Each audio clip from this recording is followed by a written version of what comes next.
Are we on the air? You're now in the mix with The Corner Radio, hosted by Kill, banging nothing but classic hip-hop, soul, and R&B.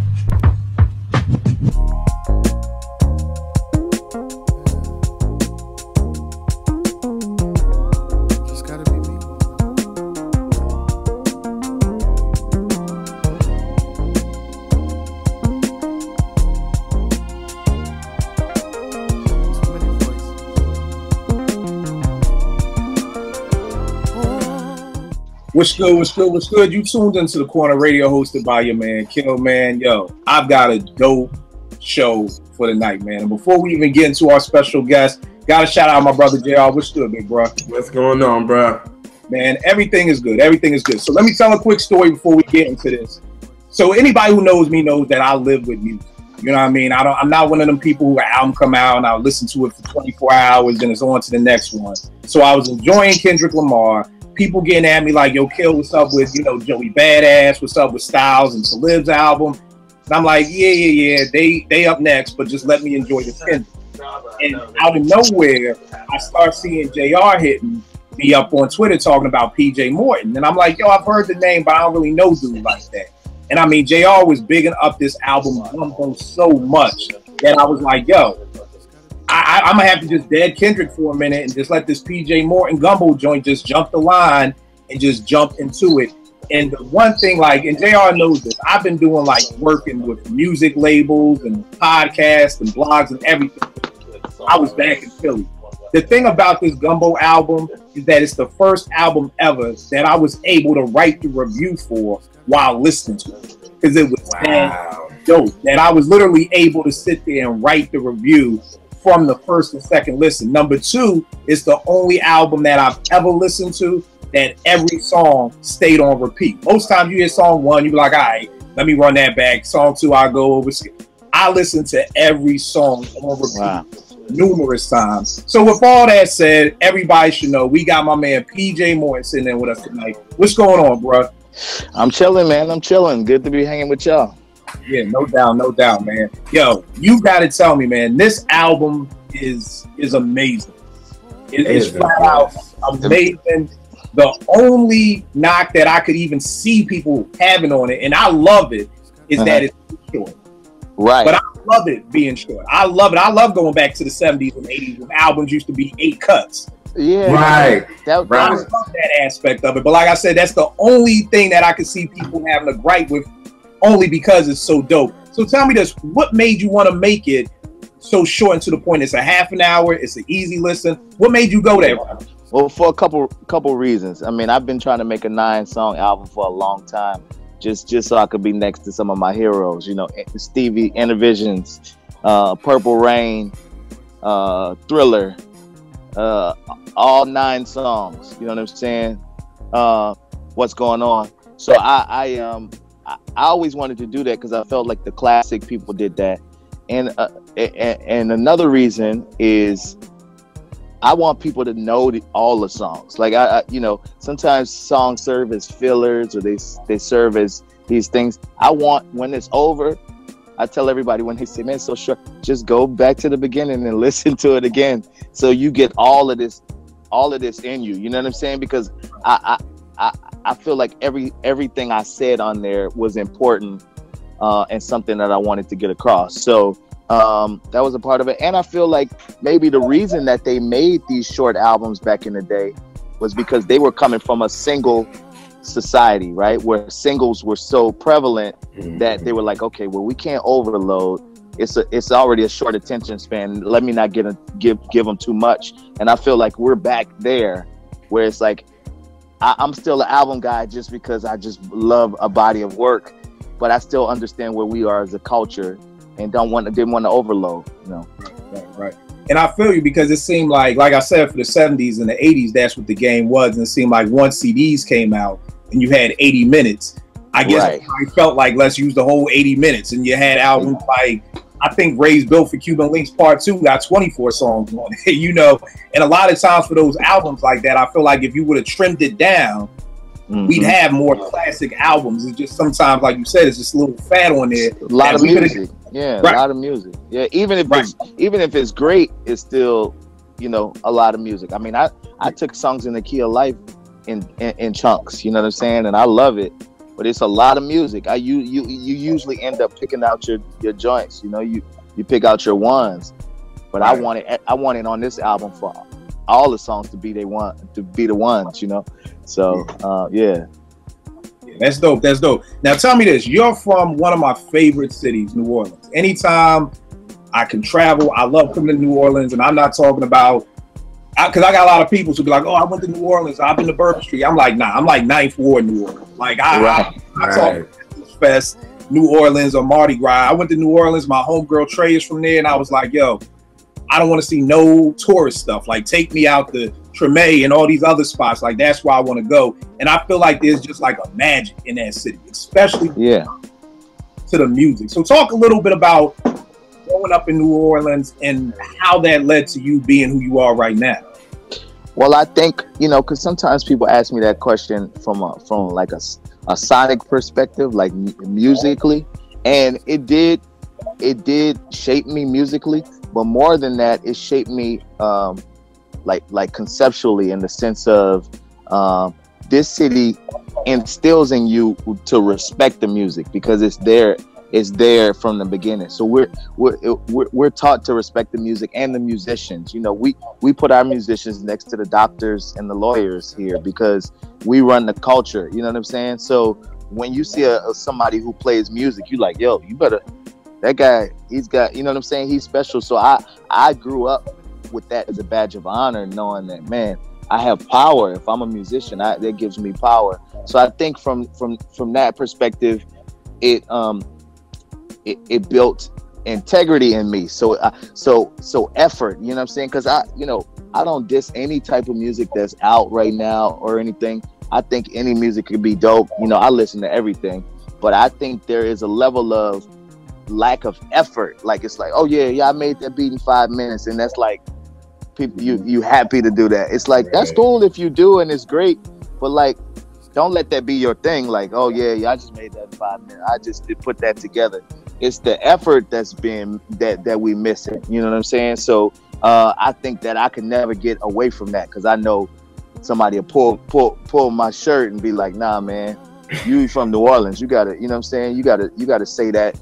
You got to say that for real. Whatever you're going to say, make sure you say it in a way that you put effort and integrity into. So, yeah, and it's crazy you said that, because I've been in the studio with cats and they're like, yo, I got to get this in one take like Jay. And I'm like, you really don't. You're like, if you put it in one take, that's wonderful. If it's great, right, exactly. It's great. But like you said, it's almost like this litmus of, you know, I made this beat on my iPhone. I can tell you made it on your iPhone. right.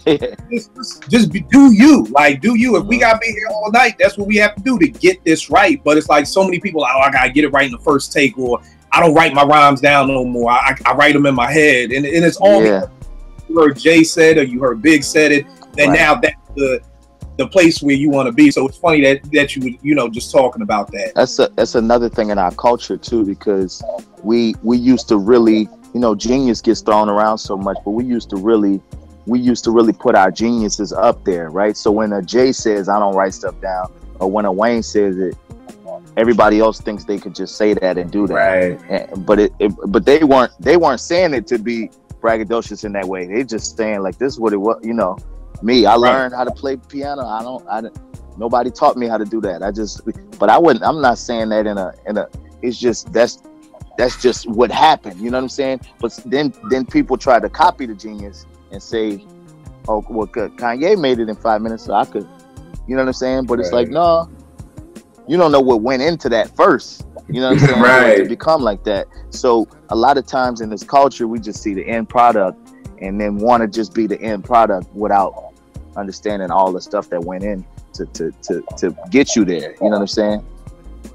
Yeah. No, I definitely feel you. Now, like you said earlier, that in New Orleans, you hold your musicians in the same levels as the doctors and the lawyers. Like, where's that come? Because for some reason, for New Orleans, I just always look at it like music is almost like the foundation of that city. Like, it's almost built on music. So It is. I guess, am I right for thinking that way? And why is it that New Orleans and so many other places don't? Because I've never heard anybody else say that about their city. We hold our musicians in such high regard. Right. It's the same way like Detroit, where you have factories, and so my dad, you would say my dad worked at Ford for 30 years. I'm a build cars. That was Detroit's business, right? Our family business in New Orleans is musicians. You'll meet some where this isn't the case in other cities. You'll meet like 5th generation musicians, you know what I'm saying? Of people who came over and, created jazz. And I know Buddy Bolden, who created jazz. I know his great grandson, you know what I'm saying? Right. So I think because of the history of music and how far it goes back, you meet cats who like, oh yeah, no, my grandfather, my great grandfather was a musician. I'm gonna do that. It's the family business. So I think it's culturally built in different than it is in other places. Right. And it's crazy because after the whole Katrina situation happened, it was so amazing to me because I said there's got to be something special about the city because people wanted to go back. And me looking at the outsider in is like, yo, who wants to go back to a city that that this storm is gonna hit almost every year? Maybe not to the extent of a Katrina, of course, but that you have to deal with this. And I'm just like, it's something special about that city that nobody wanted to. Of course, some people did move, but of course, people wanted to come back. You know what I mean? And to me, that always spoke volumes about a city because most other cities wouldn't do that. Right. It's special, man. Yeah. And can you go ahead? What were you saying?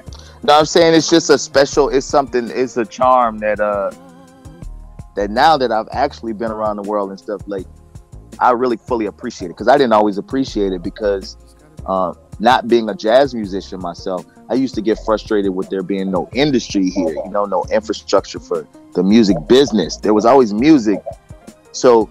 But then, man, I started to realize how special this place is. It's got something, man. Some dust, man. And it's crazy because I know Lenny Kravitz got a spot down there. I know Solange is out there. So many now celebrities are buying homes in New Orleans. Yeah. Angelina and them, they down here. It's a bunch of people understand and fall in love with this city and don't want to leave. Yeah. Now that's dope. Now tell me this, because your father's a gospel musician, correct? And the funniest thing is, JR, I'm gonna let you tell the story because he just told me this right before we got on for this interview. All right, so I was telling my mom that I was doing, a podcast with PJ Morton, right? So my mother was like, Morton, that sounds familiar. And I was like, well, we know somebody named Morton? And she was like, it's his father named Paul. And I was like, Paul?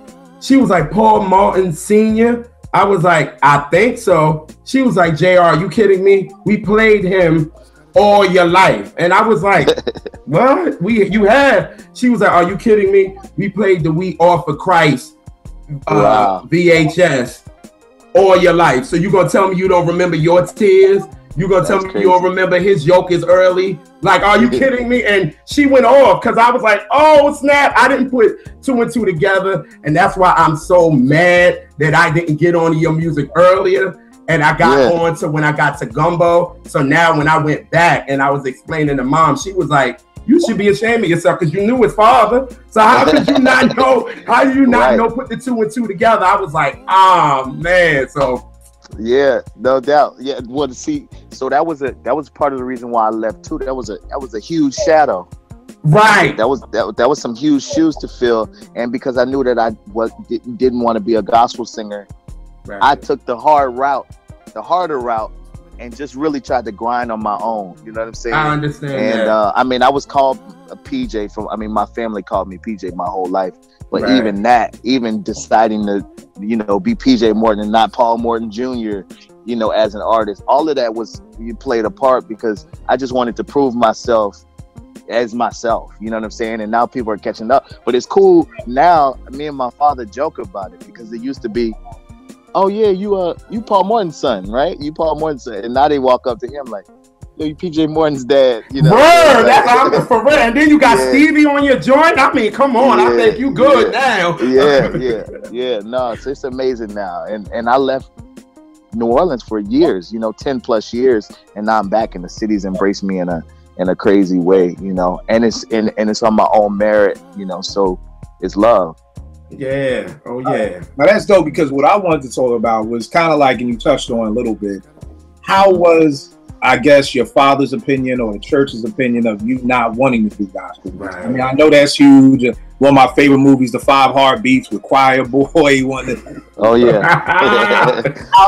How was that for you? Was it accepted at first? Was it not accepted? How did that work? Well, and I started writing like R&B songs probably when I was 13, 14, when I got on to Stevie Wonder. So initially, I think like any parent, they thought that I was like rebelling or trying to be rebellious. So they pushed back a little bit, like, no, you're not gonna, you're not even gonna be a preacher. So if you're gonna do music, at least you're gonna do gospel music. Right. You know what I'm saying? But once it went on and they saw that it was more purpose and like who I was, it wasn't me rebelling, it just was who I was, then they became my number one supporters and have been since, like just rocking with me in a major way, and like they don't let nobody mess with me. You know what I'm saying? They love what I do, man, and they put it out there that they love what I do, and I think it helped them too, because my issue with that, the secular versus sacred was always, how's a love song bad if you fell in love with my mother and you had me and you didn't marry her the first day you met her, you know what I'm saying? Right. So I just started asking hard questions and didn't understand why in song form it's wrong, but in life it's not, so once I started to put it simply like that and like address it in that way, they really, it became clearer to them that it was just generational. That was just a church thing that came through generations and didn't have anything to do with God, like religion. You know what I'm saying? Like I was just about to say that. You said that in religion. Nothing to do with it. Nothing to do with that. That was just them. That was humanity saying, no, somebody said that, and then they just passed it down and down and down, and nobody asked a question. Right. To be like, well, is that wrong for real? Like, so they are my number one supporters though. Sure. All right, that's dope. And that's always been a beef that I've had, because even from going to church and people like, oh, Kill, you want to give away your CDs now? And I'm like, nah, I'm not. Like, it's been my thing of like, it's always been about the music. I remember one time we were doing a fast at my church, and they was like, oh, no, you can't listen to your Jay-Z. But, we about to go check out Chris Rock new movie. And I'm like, yo, time out, hold tight. Like, there's going to be more cursing in this Chris Rock movie than this entire Jay-Z CD. Right. So, again, why is it just music? It's like, there's no problem. One of my homegirls, she was like, yo, Kill, can I borrow Bad Boys 2? And I'm like, you do know there's more cursing in the first scene of Bad Boys with the Klux Klan. The whole record. And an entire camera and the whole Rock Nation artists. Right. One scene, but it's just like we never put the two and two together. So I definitely feel you on that. With now getting onto the Maroon 5 stuff. Now I read that Adam Blackstone, who we call, I'm from Philly, so he from Jersey, but we don't claim too many other folk, but he like a Philadelphian to us. Right. Well, he on the Philly side of Jersey, so right. Philly don't claim nobody. We don't claim Kobe. He was like, Kobe was from Philly. I'm like, nah, he from Upper Marion. That ain't Philly. Right. We don't even claim one of the best basketball players ever. That's how tough it is in Philly. But Adam Blackstone put you down with the whole Maroon 5. How did that come together? And what was that? The thing that's so dope to me about that is that we're living in a time where bands don't exist. And Maroon 5 became one of the biggest bands in the world. How did that come together? And what has it been like being a part of that? Right. Well, how the Blackstone thing came into play was Questlove was coming in. They wanted Questlove to be a music director for a tour of theirs. And they just had started Jimmy Fallon. So he wasn't able to do it. So he recommended Blackstone, and they already wanted a new keyboard player slash singer. So me and Blackstone came in together, and I was kind of like Blackstone's that was his trump card. Like, I'm bringing PJ on to this gig. You know what I'm saying? I know they're gonna love me as a music director, because they didn't know him either. So we came in, man, and the rest was basically history. It was the first audition I'd ever had in my life. They brought me out to LA. I played some songs, and we just jammed, and we connected on a personal level. And I mean, we fast forward 7 years, but like you say, bands don't really exist anymore. Those guys have been together since they were 12 years old. Wow. You know, so I'm like the newbie at 7 years. That's been amazing for me. I mean, it basically changed my life, you know, being a part of that. Now, my man wanted me to ask this. Are you still part of that group? Oh yeah. We still going strong. Yeah, well, we were about to put out a record this month, but we just pushed the album back. Yeah, working on a new album right now, and we're touring. Well, we just did Jazz Fest last week in New Orleans. Okay. And we're doing a South American tour in September. So that's still going strong. I'm double duty in it. I hear that. Keeping myself busy. But yeah, there's no reason for me to not do that, to do what I'm doing. You know what I'm saying? They support me so much. I've done as much as doing double duty on tour, where they'll let me open the tour as PJ Morton and close as Maroon. You know what I'm saying? I just did that New Year's Eve, opened up for the band, changed my clothes, and then close. I know that's right. So, yeah, so they show love, because they don't have to do that, but it's love. Right. That's dope. Now tell me this. So did you always know you wanted to be a solo artist? Or was it more so like the Maroon 5 going on tour, you just like, all right, this is dope, but I got something that I want to say? Well, no, they solo artists. Like Blackstone knew me as a solo artist already. I had put out like 2 independent albums already by that point. I was actually on a tour for one of the albums that I had put out called Walk Alone. And so they were already aware, and I always respected that. So I was already saying what I was going to say, but initially I never wanted to be a solo artist. You know, I started this band in college called Freestyle Nation, and I wanted to be the keyboard player, and that was it. I was going to write songs and play keys, but like the more it changed, the more it evolved, I started to be the singer, you know. But I always loved bands because I played keys, you know. So it was like, that's your homies, is your brothers in the band, you know. But it worked out where I'm you know, became a solo artist. But if you look at my band, that's the squad. They've been with me forever, you know. I grew up with my drummer in New Orleans. We had a band when I was 12, he was 14. So I still got my people around me. So was that the band where you played with the Perfect Song album that you did? Yeah, PJ Morton band. Yeah, Big Ed is the drummer, and Brian's still my bass player. Jesse still plays with me. So those guys, that was the second band. The first band was Freestyle Nation. PJ Morton band was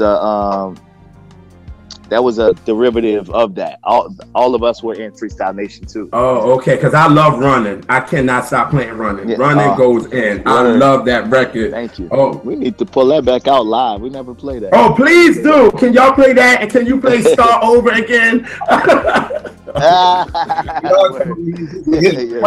Shows. Yes, man. That's dope. Now talk a little bit about Young Money, because you signed with them. You know, Lil Wayne, New Orleans. How did that come together, and what was that process like? Yeah, that was after I just had joined Maroon, and Mac Main, who I went to St. Augustine, I went to high school with. He's a music dude, you know, who was trying to diversify Young Money really, and bring in some other types of things. I think they knew that for the future, it needed to have some different looks, you know. Right.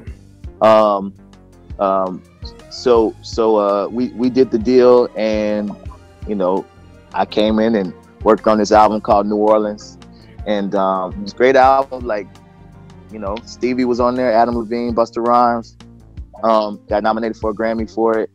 No, that's right. Put the plug in, PJ. Put the plug in. I hear that.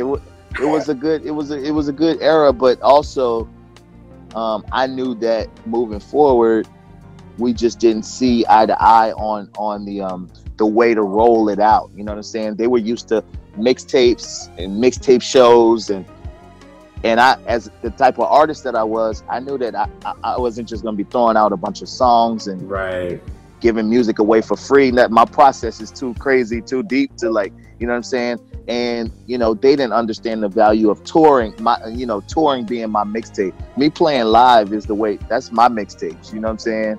Getting in front of people and playing. So they didn't necessarily see that value. Maybe Young Money did, but baby, Cash Money didn't, which, you know, when you see this, what's going on. Right. Baby. But ultimately, Cash Money makes those decisions. So I asked to leave after my my first album, and they allowed me to get out of my contract, and now we had Morton Records. That's love. But that's love. The boutique label that I started here. I mean, that's love that they even let you leave, because you hear so much about artists being held up and everything like that. For sure. Right. For sure. No, it could have went a different way. It could have went a different way. So I'm appreciative that they saw that. I think they knew what they had, and they respected me. It was love. They was like, yeah, we're not just gonna hold him for the sake of holding him. So I appreciated that. That's dope. That's dope. Now, you touched on the Grammy nom. I want to talk about only one with Stevie Wonder, because number one, I hear a heavy Stevie influence on it. Mm-hmm. Yeah. That I love about it is that I feel like there's a heavy Stevie influence, but you're not biting Stevie. I was just about to say that. Right. It's a very fine line, because there's sometimes I can hear people like, you sound a little bit too much like Primo. Like, you know. Right. It's going to be an influence. And I feel like you take that influence, but there's so much more in your music. You know what I mean? Number one, how was that getting with Stevie Wonder? Because you've already brought up Songs in the Key of Life. You've already mentioned his name 2 or 3 times, just talking about your upbringing. Number one, what was it like getting with Stevie in the studio? How was that for you? Well, we actually met up like maybe a week before he actually cut it. I actually went on tour, and he cut his part at Wonderland, which I think is cooler than even being in the studio with me. But he cut it at Wonderland and sent it to me. And I thought I was going to cry. I thought I was going to cry when I heard it.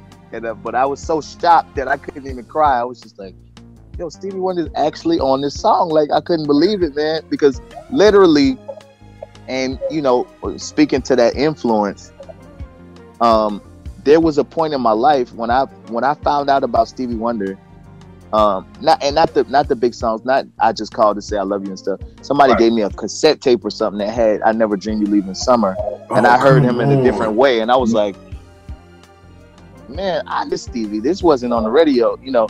So I went on a mission. My father used to give me like a little allowance, so they had a Circuit City by my house, and every week I would buy a new Stevie in chronological order. I just wanted to, so I basically was like in Stevie school for like, I don't know how long this was. You could ask Ed. I used to force him to listen to, because I wasn't listening to whatever was current at the time. I was just on Stevie. And this is before I was really writing songs and stuff. So that's how I know I'm not biting. I never was biting Stevie. You know, it was a different admiration. It was just like in me, you know, because I was just, that's all I was listening to. So when I started to write and sing, stuff started to come out like Stevie, you know what I'm saying? But at the same time, I was heavily into the, you know, after that era, I was heavily into the Beatles, and then I was heavily into James Taylor, the songwriter James Taylor, and it really was when I hear that stuff, you know, if people only hear Stevie, then they're not really listening. They're not really listening. You know That's what I'm saying? right. Because that's the obvious thing, because I can't change my voice and how I sing, and sometimes those little iterations and stuff come out like Stevie. But if you listen, you hear way more than Stevie, you know. And I was D'Angelo head, you know, Prince, Al Green, Donny Hathaway. So it was all this. I listened to so much music, man. But it did start with Stevie. I won't lie. Like, that's all I used to listen to as a kid when I was really impressionable and learning about who I wanted to be as a musician. So I wear that, and especially since I work with him, it solidified. You know, it took it full circle for me. Like, that's my hero, man. You know, and I got to work with him. Nothing's bigger than that for me. And that's dope. It's dope that you said that, like with Stevie's school, because for me, I was just always a hip hop head until for me, R&B was just slow jam tapes. That was just all about. That's terrible. Yeah, I feel you though. I feel you. Yeah. Go back and forth. I'm just being honest with you. That's what that was for, and it wasn't until D'Angelo came out with Brown Sugar that I was like, wow, okay, like, and hip hop on it. And it was this article, and I mean, I never, because just like with you, I'm a student of the music, and it was an XXL article from '97. This chick, Tanya Pendleton, wrote this piece on D'Angelo called Voodoo Child, and she explained him as being a nigga's nigga. And that's the best way that I can ever look at D. Is it's like niggas looked at him like, yo, all right, like it's almost like the Allen Iverson effect. Like people being like, I can see me in Allen Iverson. It was like I could see in D'Angelo, you know. And she wrote in this XXL article, he goes into how he would study the masters of Martin, Sly, James, Stevie, all of them. And it made me realize my homegirl used to always call me a quilt maker, because she'd be like, "Kill, you just take the records and sample them. You don't even take the time to really digest the music." And the exact same thing you did is the same thing I did. As soon as I got my first gig out of college, I'd go down in Baltimore, down to Lexington Market, and I would always buy a different Marvin Gaye CD. Then I would buy, because all I knew were the songs on the radio. So just like you said, it would be a Ribbon in the Sky's like, nah, let's have a talk with God. You know, I wanted to know. Right. That's right. You know, and that's one of the things to me that's missing nowadays, that a lot of people don't want to go out and do the work. They don't want to do the research. And I always tell people, you know, whenever somebody, I'm like, yo, what's your favorite Prince song? And they're like, Purple Rain. I'm like, that's cool, but give me something deeper. You know, because the thing with Stevie's, their catalog is so long that you can be a fan and not know any of the album cuts. You know, so it's just dope that you said that. Now, this question too for that Stevie piece. How did that feel to have your first song nominated for a Grammy? I mean, this is your first thing out the gate. You have some artists who are never nominated for a Grammy. How did that feel for that being your first joint for you? Right. Well, yeah. So I had experience.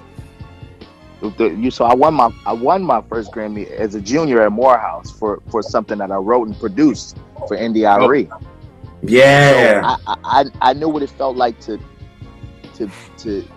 enjoy a Grammy nod and then a Grammy win, but never as an artist, right? So like that was my first time as an artist being nominated for Best R&B Song and Steve alongside Stevie. Right. That just, you know, sometimes you just need reminders to let you know, like, all right, you're on the right path, like keep going. You know, there are times where you want to chill, and that was one of those times where, especially, you know, that was towards the end of the Young Money era for me. That was one of those things like, man, okay, I'm still supposed to be doing this, you know. I'm still supposed to be doing this the way I'm doing it. So, but that's up there for me, man. That's up there for me. Yeah, it gotta be. Now tell me this: the video for "Work It Out," which I love, it's the ill concept. You know, it's the ill concept for people who haven't seen it. He's like laying on a barge, locked up, crazy. So, where did the concept come from? Did you come up with it? Who came up with that concept? Because I always love stuff that's out the box. I always love stuff that's average. So, how did that come about? I didn't come up with the concept. My homie Travis Snyder came up with the actual concept. But what I came up with, the way we got to that was, I told him I didn't want to do a normal relationship storyline video of a guy they're beefing with his girl and then deciding they could work it out. I'm like, let's go left, man. Let's go. And he came with that. And as soon as he told me, I was like, oh yeah, that's it. Let's go.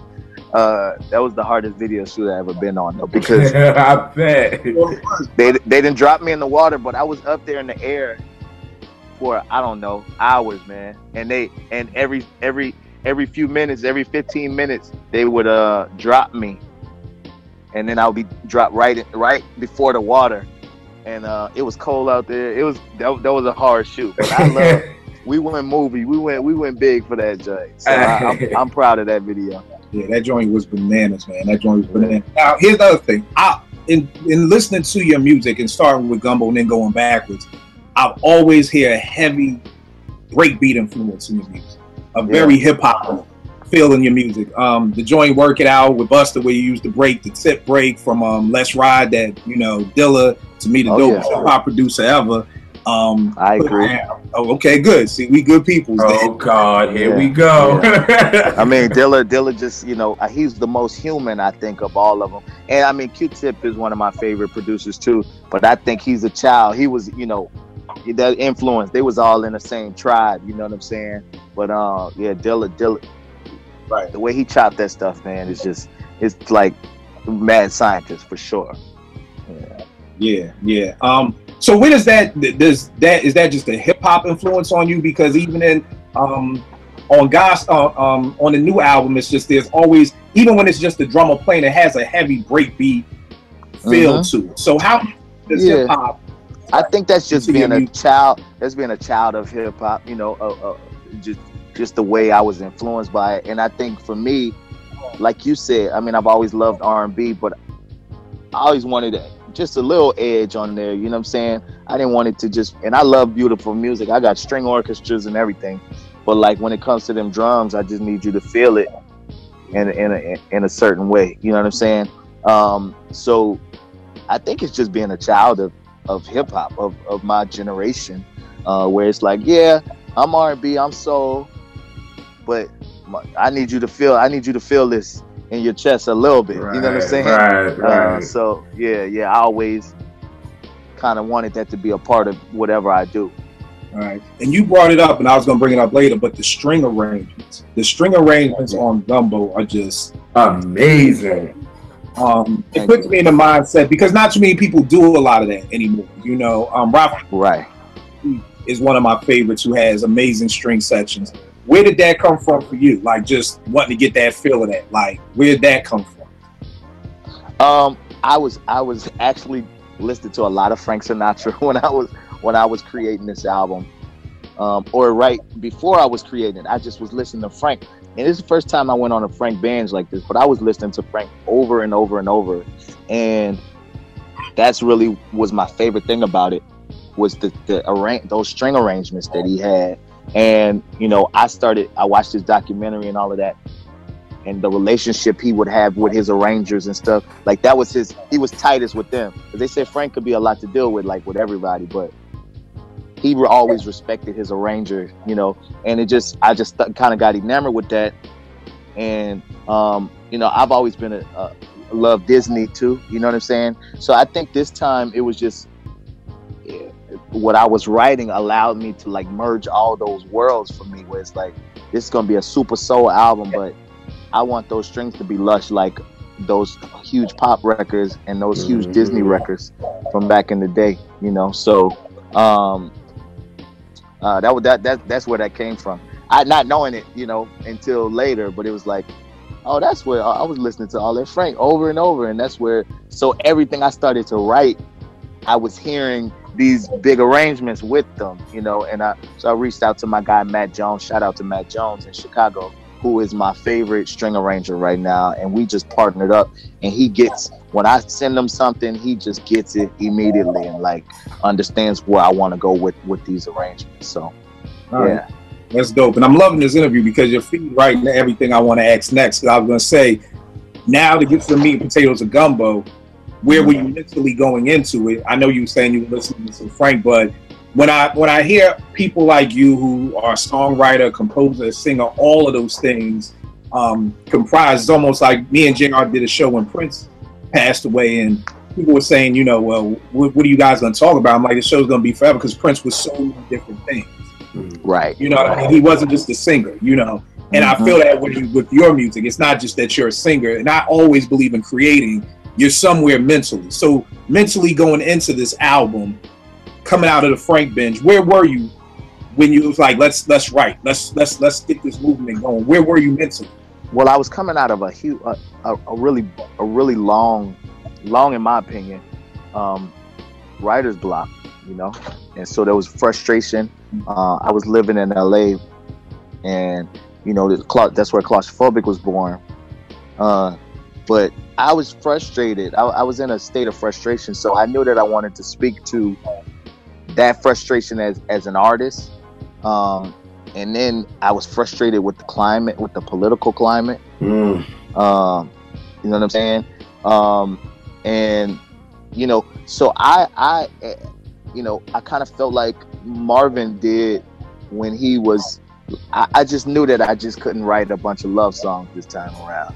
It was like I got to say more than that. Like you know, when I left LA and moved back to New Orleans, all of that played a part into the writing of this. Me actually moving was me actually moving musically too, to say, okay, now I'm going deeper. Because my move to New Orleans was saying, all right, I'm in a successful band, I'm in California, great.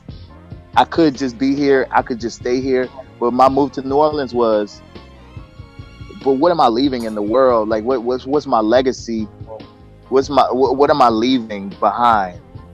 What am I saying? What's my purpose? So that's the album came with that same thing of, all right, I'm back in New Orleans. What's my purpose? What am I going to say more than that? So that's where the name Gumbo came from too, because I wanted it to be a mixture of all this different subject matter made in New Orleans. And that's what Gumbo is, you know what I'm saying? So that was definitely the mindset. So you have clusters of stuff. So it's like, you know, me talking to people, you know, artistic freedom is sticking to my guns and claustrophobic.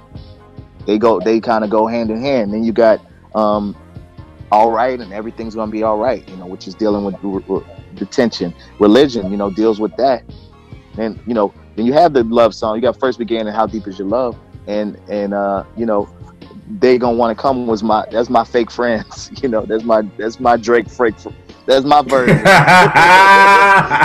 You know what I'm saying? I just gotta be a little more prolific with it. You know what I'm saying? But that's something I dealt with. It's like, man, they be with you, you know, when it's popping, and like when you're going through a change, or when you're trying to figure this out, or you're not giving them exactly what they need, then they, you know, they show you who they are. So I was a bunch of different places, and I think coming out of a writer's block that was longer than I was used to, I think once it started to flow, it's like, man, I got a lot to say. I haven't said anything in a little minute, you know. So when you talk about How Deep Is My Love, that's actually one of my favorite songs ever. Like, literally, right. The Bee Gees. And it's funny because I'm listening to it and I'm like, I know these words. Like, and then you hit it. Yeah. What made you want to redo that? Yes. Couple reasons, man. I mean, just that melody is one of my favorite melodies of all time, you know, just as a song. So I went on this, I just went on this search because I wanted to do a cover song. You know, we slip in covers and stuff live, but I've never done it on the album. But, you know, D'Angelo used to do it, you know, with Feel Like Making Love and Cruising, you know what I'm saying? And Stevie did it with like We Can Work It Out, and you know, it was a Beatles song, and Signed, Sealed, Delivered. All of these, you know, they always kind of put in a cover in there. I don't know what it was, but it's just a take on something that was familiar. So then I looked at the top 20 biggest songs of all times, and How Deep Is Your Love was in that list, like 10 or something. And I'm like, man, this beautiful song was like one of the biggest of all times. Like, you know, I just felt like I could tap into that same thing. And I always heard the soul in the Bee Gees, you know. Right. It was in there, but I was like, let me take it all the way. I'm gonna take it all the way to the soul, you know. And that's really what played the part in it. And when I heard that song, because I love like the Gumbo album, how it was going off about it, To Kill about it. But when I got to How Deep Is Your Love, that joint made me cry for real, because the way you did it was, I was like, whoa, because I was like, where is he going with this? And I'm such a soul head. I felt it. I felt like, for real, to be honest with you, I felt like when I heard your version of How Deep Is Your Love, I felt like when I heard In the City Blues for the first time. I felt like I was Wow. riding with you, PJ, while you was telling us about what's going on and how we need love in this world. And I was like, whoa, how he ended the album like this. I was like, yeah, if I'm going to cry, let it be at the end. You know what I mean? Yeah, So I no was like, yo, you know what I mean? So it was just, that's why I talked about that joint. And because I do my R&B bangers like every week. And I talk about like indie artists that don't really get they shine like that. And I said, I want to talk about a song that I know everybody's not going to talk about on his Gumbo album. I know everybody's going to go to Claustrophobic. I know everybody's going to go, it's going to be all right. I want to go to a song that I know nobody's going to really talk about because they're going to say, oh, it's a cover. But I'm like, the way PJ did this cover, it is amazing, dog. And I definitely wanted to give you bigs up on how you did that, for real, for real. Thank you, man. I appreciate that. I appreciate that. That's love. I don't want to keep it because I know you're in the lab. But I don't want to stop you from making music. Real quick. Oh, good. Well, not quick, as much time as you got, but I got my 5 favorite songs from living with your whole discography for the past 2 weeks. I've got 5 of my favorite songs. Just want to know if you could tell me. I'm a studio head. I love the behind the scenes stories. Can you talk a little bit about Trade It All? It's my favorite song off of New Orleans. Yeah, mine too. A little bit about that session and where that came. That was gonna be the next single, actually. Before we chilled, Trade It All, man. I had to go back in my head. I remember where I made it in LA. But that progression, that I had that forever and couldn't write a song to it. But I just knew that felt good, even with no words. It always felt good, you know. And then one day the chorus came. I traded up, does it be? And then sometimes when a chorus is that simple, that's going with the music, then the verse I like to go against the grain of what it's doing, you know. So that's why I went to, you know what I'm saying, to go against with because that line is so simple, and it starts to, I think the repetitive of that, the repetition of that starts to get into your soul, you know. And then I just wanted to go against it with how my syncopation was against the simplicity of it. But that is one of my joints too, man. That's one of my favorites. No doubt. Now you touched on a little bit. They gonna want to come, and the reason I love that so much is I love the line. You know, you weren't in here shooting in the gym. You know, so don't be here when the win. And it made me think of one of my favorite rappers is Joe Buns. He has a song called Castle where he says, "If you wasn't here for the ride, don't be here for the park." Right. And I said in my review of it, I'm like, yo, if we still lived in the era of answering machines, this would just be on my answering machine. Word. The answering machine. I know you touched on it a little bit before, but just a little bit about that session and just how that went. Yeah. So let me see. Trying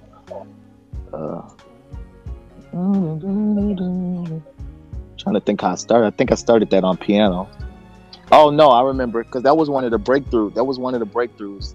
Like I'm telling you, man, this was some serious writer's block. First Began came first, but like a long time ago. Just as a, I knew that I had, I get real fear. Like, man, am I gonna ever write a good song again? Like I get crazy like that. But First Began came, and I was like, okay, you can at least write a song, cool. But then nothing came for real, for a while. Claustrophobic came out of frustration. Oh, you could tell. I'm like, all right, let me get out of here. Let me get out this office, man, and go write some music. But then They Gonna Wanna Come was the first breakthrough that I knew, okay, I'm starting an album. Like this is, we got something. And I was on the road with Maroon, actually. And I was making, I would make songs in my hotel room, and that I came up with that music there. And I was in Austin, Texas, and went and just rented a studio out while we were on the road. We had a day off, and I went and cut the demo to that. Okay. And then I finished it. When I got off the road, I came to this studio right here, the parlor, and finished it up. Right. And then we went to Chicago and cut the strings on it. But Yeah, man. That's another thing, you know, it's like I just wanted to get everything, you know, because I saw a review, somebody say something about the album, say that, you know, like Go Through Your Phone wasn't as serious as the, you know, what I really want to get across is that nobody's anything all the time, right? That was my issue with being a gospel artist. It's like, I don't want to talk about God all the time because that's not realistic. I don't walk around talking about God all the time. Right. You know? But I'm not serious all the time either. It's like, yeah, I hate police brutality, but I'm not walking around down all day either. Right. You know, and Go Through Your Phone was like a real thing as well. You know what I'm saying? Right. I wanted to be a complete man, you know, on this record, and that doesn't mean, you know, it's like people start to put these you know, expectations on you. It's like, oh yeah, he's the voice of our culture now, so like he's got to be serious. No, man, I'm gonna just be who I am, and I'm gonna talk about all these different things that I go through in life and that other people go through in life, you know. But they gonna want to come was my, you know, because they talked about that song too, like I was angry. That's what they said or something like that. But maybe I was, you know, thinking about that feeling of, man, sometimes when you're down and trying to figure things out, people aren't there like they were when it was just popping, you know. Right. Yeah, and I feel like that's real. Like that's to me, like that's like Cheesy Rat Blues off Mama Said Knock You Out, LL's joint. You know, one of my favorite L. Just talking about when you on top, it's all love, but when you to nobody James, don't nobody care no more. You know what I mean? So the next joint, Built for Love with Philly's finest Jasmine Sullivan, just for folk. Oh yeah, one of the best. Yeah. How did that come about, yo? Hold tight, JR. Let me just deal with these lyrics. Always talk about is there's no real lyrics in R&B and soul, but it ain't easy loving you when the lights are shut off and the rent is due, but somehow you always make it through. That's what I call love. So even when I fuss and complain, baby, you know I ain't going nowhere. I'm staying right here. That's what I call love. Yeah. How did that come together? That's all Jasmine right there. So I, you know, usually I write these songs even when I ask artists to come on, like everything's gonna be all right. I asked BJ to cut. I had the verse written already, you know. With Jasmine, she's such a dope writer that I left her verse open. I'm like, just write whatever you wanna, you know what I'm saying? I respect it too much where I'm like, I don't want to say, and I wanted it to be from her perspective too. I wanted it to be that type of thing. So I wrote the first verse and the bridge, the rest of the song, but I let her write that verse, and that came back to me, and I'm like, okay, that, you know, that's why you Jasmine. You know, I feel like she is, you know, I feel like there's only a few where it's like the real thing, like the real thing, you know, and she's to me one of the rare jewels, man, out here where it's like she's the real thing. Like there's no fake with that. Like she's just got it. Whatever it is, she has it. That's right. That's dope. And it's like always, you lead right into it. Everything's gonna be all right with BJ, the Chicago kid. One of the things I was talking to Jar about is what I love about this whole soul movement of music right now is that it seems like a lot of y'all really rock with each other. You know, whereas in hip hop, we have a lot of these new dudes beefing with each other. There's really no unity in hip hop. I miss those days where Kane would shout out EPMD and other rappers and their rhymes, and it was all love, you know. Right. Whereas now we're kind of going a different way. Whereas with soul and R&B, you know, BJ's on your project, you know, BJ's on Pac's project, you know, cats are coming together more. What do you attribute that to? And then talk a little bit about the making of Everything's Gonna Be All Right. Well, you just said it. You know what I'm saying? Well, that was at a time where hip hop was the underdog, right? And it was the new thing, and it was like, so they had to team up. It's like, man, we know that we the underdogs, you know. So that's how me and BJ and Anderson, that's how we feel. It's like we these soul dudes trying to survive in this era right now of music.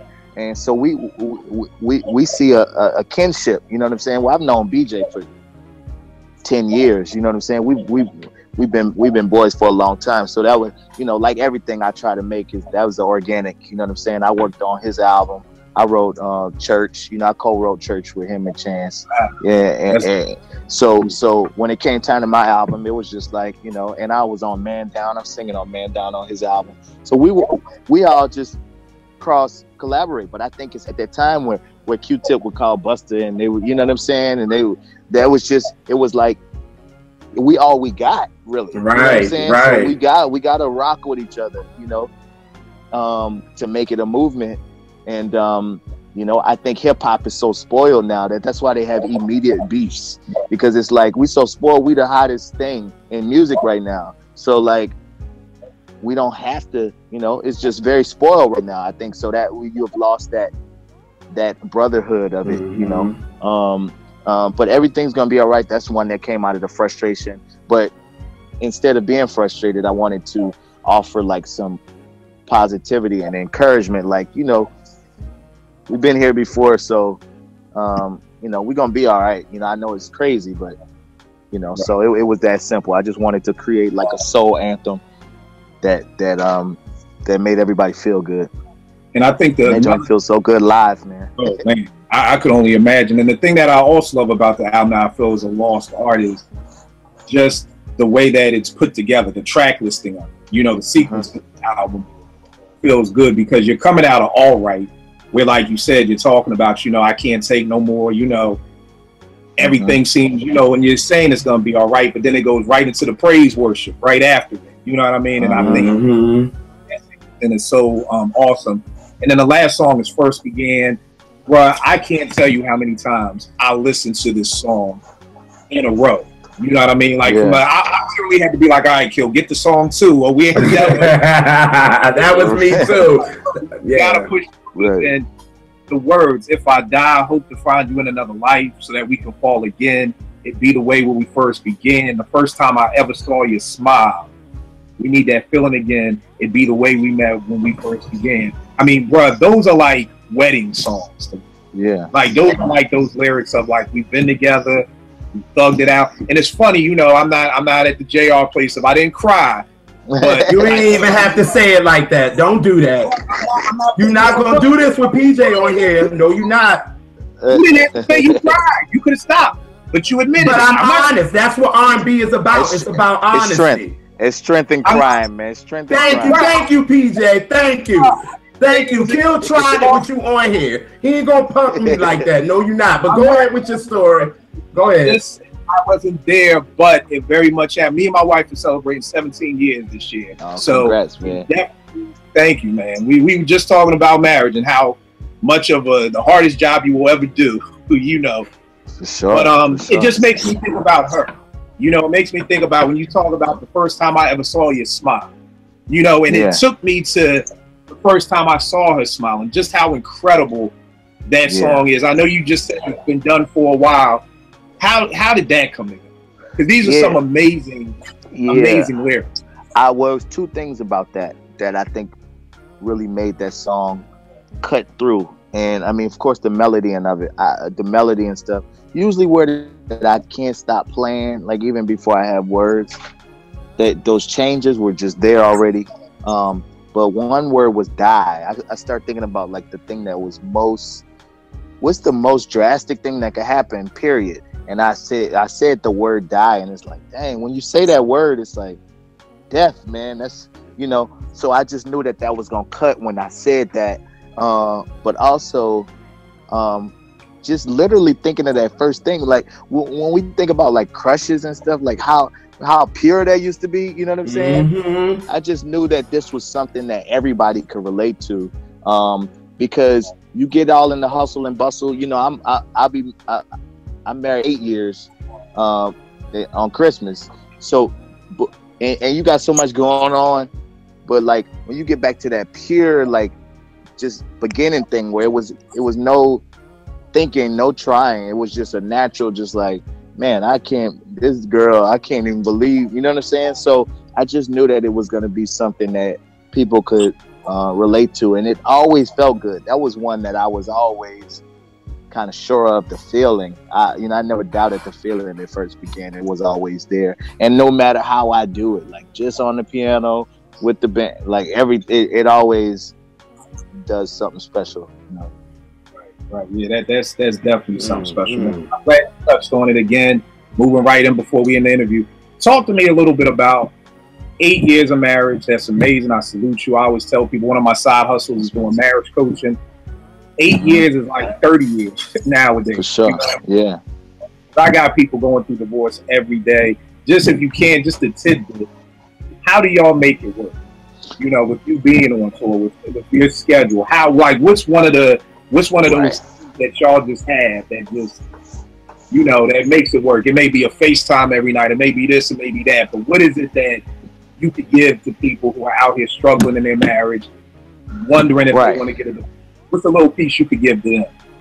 Right, because it's hard, period, right? Just like if I was there every day. Every day. I got to be gone, you know, and add that on top of it. But you know what? We were really good friends first, you know, and I think the friendship has gotten us through the times where we might have walked away. It's the friendship of like, man, that's my friend. Let me talk to my friend and figure this out. But yeah, you know, the FaceTime, the staying in communication, because I think what happens is, even this, like I was just talking, somebody was asking me about challenges of balancing family life, and I always talked about my father traveled a lot, but he was just always present when he was there, you know. So I just try to be very present, because what happens is you could be living in the same house 9 to 5, coming home every day and not be present. And when you stop communicating, when you stop talking, and this new thing happens in your life and you don't say it, and you growing and you changing, and they're not changing with you, that's when that growing apart starts to happen. So I think the constant communication and you know, even down to the point of, oh man, I read this new book and I know that it gave me something and I learned something from it. I'd be like, you should read this, you know, just so we stay connected and I don't go too far, you know what I'm saying? And I don't get too many experiences without her being able to relate to it, and we not become strangers, you know? So I know people talk about communication all the time, but I think that friendship and the communication is the key for us, for sure. All right, dope, man. Well, look, man, I appreciate your time. I want you to get back to creating, but please give them all your information, where they can buy the album, Twitter, Instagram, all that good stuff. And one quick question. Yeah. Are you coming out with a physical copy? Because I'm old. I'm 43. I was just about to say that. I want a physical copy. Yeah, we're trying to figure out physical copies for people to order. I mean, I'm definitely going to have it on tour. Okay. And then we're doing vinyl in the summer as well. Oh, yeah, I'm getting that. But, yeah, I got to figure out, because I almost didn't do physical at all. But I have had physical, like at the release party. And we got some record stores here.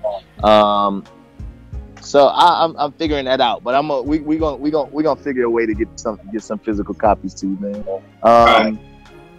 But it's available everywhere digitally right now, like everywhere. And I am at PJ Morton on Instagram and Twitter at PJ MORTON.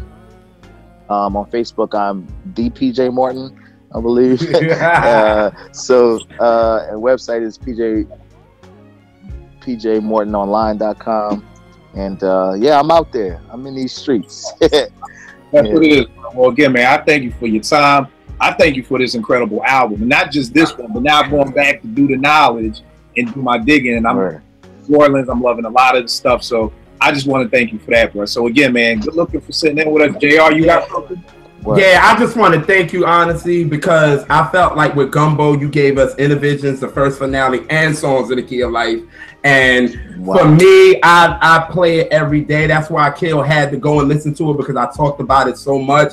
And I'm a big Stevie Wonder fan. And like, I can know when somebody's biting and you're not biting. Like, so I really, really want to thank you. Like, I've been going crazy over this album. That's why I thought you called it Gumbo, because you did all 3 of those albums put together. That was just my thought. But I really want, and now face to face with you, I really want to say thank you, because the R&B lover like me, we need that. And you're making it current for this young generation to really understand. And I really, really want to thank you. Really, really. This is an amazing album, and I cannot stop talking about it to everybody. So I really want to thank you. Now that I'm face to face with you, I really want to tell you that. Much love, man. I appreciate y'all, man. I you know, it helps. I knew that I was taking a chance, you know, and doing exactly what I wanted to do, and it wasn't necessarily was popular or anything, but it's stuff like this, man, that lets me know that I'm where I'm supposed to be, and I appreciate y'all the love on it, for real. I could feel the love, and I could feel that y'all really listening to this record, like it really understand what's going on, and I appreciate it because I need people like y'all out there, you know. So it's all love, man. So when you come to Baltimore, if you do, and if I'm going crazy in the audience, you will see me because I have a cup in my hand ready too. So there we go. Word. I look forward to it, man. I look forward to it. Yeah. Y'all know what it is, man. I'll check y'all next week. PJ, again, thank you so much for your time, bro. Thank you, PJ. My pleasure, Pete.